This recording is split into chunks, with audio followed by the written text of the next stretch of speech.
The economic and diplomatic disputes between the U.S. and Turkey escalated today. Turkey imposed about $500 million in tariffs on U.S. goods. The two countries remain at odds over an American pastor who is now under house arrest in Turkey facing terrorism charges. A lower Turkish court today rejected his appeal for release, while the White House said it will consider lifting some sanctions if the pastor is set free. Here's Holly Williams. This is an economic war, according to Turkey, and the enemy is America, its NATO ally.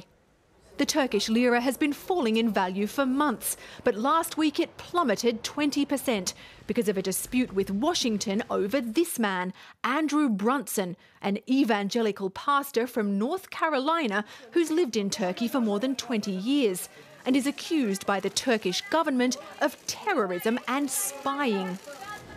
Pastor Brunson has been detained here in Turkey for nearly 2 years. The US says it's seen no credible evidence against him. I have a message on behalf of the President of the United States of America. Release Pastor Andrew Brunson now, or be prepared to face the consequences. Those consequences are US sanctions and a doubling of tariffs on Turkish steel and aluminum, announced by President Trump on Friday. In retaliation, Turkey's doubled tariffs on US passenger cars, coal and other goods, and announced a boycott of US electronic goods.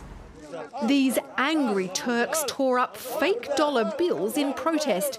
Many people here believe this crisis is all the fault of the US, even though experts have been warning of danger signs for months, some blaming Turkey's authoritarian president, Recep Tayyip Erdogan.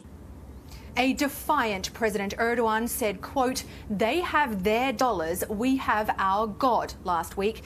But though the Turkish lira rallied somewhat today, the markets do not share his faith in the Turkish economy. Jeff? A dispute that seems to have no end right now. Holly Williams in Istanbul, thanks.